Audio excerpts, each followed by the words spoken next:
Greetings and salutations, everybody. Welcome to another entry for Elvira's Movie Macabre Coffin collection. Now, this is one I've been taking some breaks from because I went through, I think, 8 of them in a row, and then it just really burnt me out. But I still wanted to try to work one in every now and then, and now I'm back with entry number 13 out of the 26 in this box set, which is for Hercules and the Captive Women.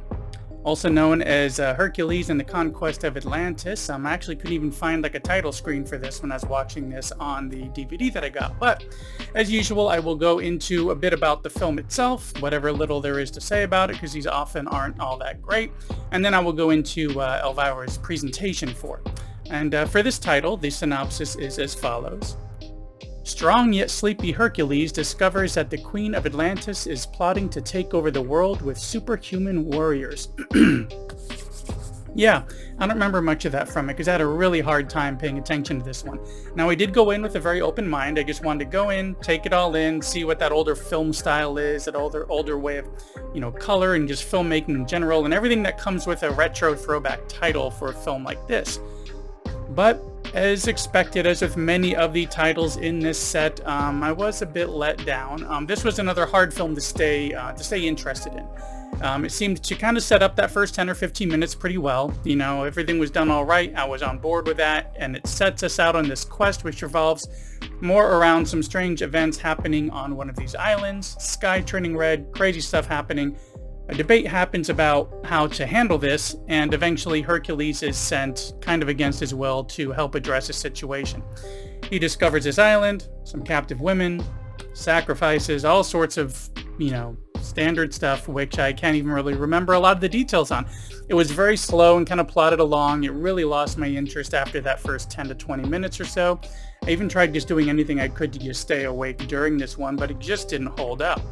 And, as stated during some of the other reviews on this, these titles are typically public domain and not very good. This one getting, I believe, a 4.4 on IMDb. It's to the point where some of these films are ripped on from various sources, such as Mystery Science Theater 3000, and sometimes that works if there is frequent riff the entire feature through, but other than that, it's expectedly lame and forgettable. To the point where even the next day, I had a hard time remembering what exactly this movie was even about as I tried to write up something about it. But yeah, I just wanted to, all I remembered was that it was worth making fun of, I guess, to riff on, as many had done before, but sadly not like a handful of others in this set, which are still worth a rewatch, either due to the films themselves being good, or at least being not that bad, or especially if Elvira's portion of that presentation is actually a lot of fun. I really had a hard time kind of coming up with anything to even say about this film, except that it's a standard, low-budget, sand and sandals mythology film. I feel weird even making a video with so little to even say about the actual film. That's how little of an impression it left on me. But, as for Elvira's presentation on Movie Macabre itself, well, even she seemed to have a kind of a hard time coming up with something to do with this title. She leaned into playing with some of these Greek aspects of it. But it was very loose, not much really going on skit-wise compared to some of her other entries. She had the usual pop-ins, which at least for this one was the closest to a sustained riff in that she did put more of them throughout it here and there, and they just seem to pop up a lot more often. We still get our commercial breaks and coming back, but there's not as much skit going on with that.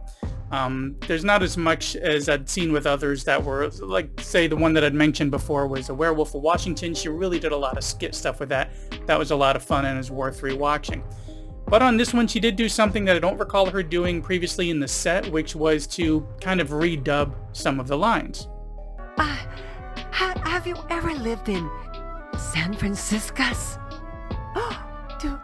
Do you watch gladiator movies?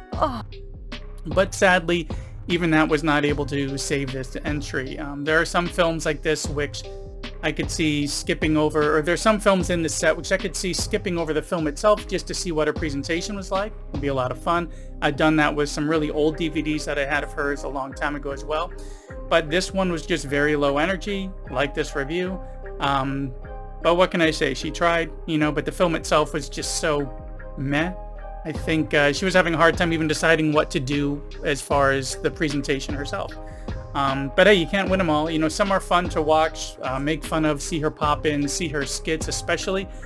And some are just kind of meh, rated M for meh. But anyways, this is the halfway point in this set, which is quite large. Like I said, there were 26 of these. There's been kind of a run of a certain kind. We had Untamed Women, Wild Women of Wongo, Hercules and the Captive Women, and the next one is the Wasp Women. A lot of women stuff going on here before we get into disc number 8.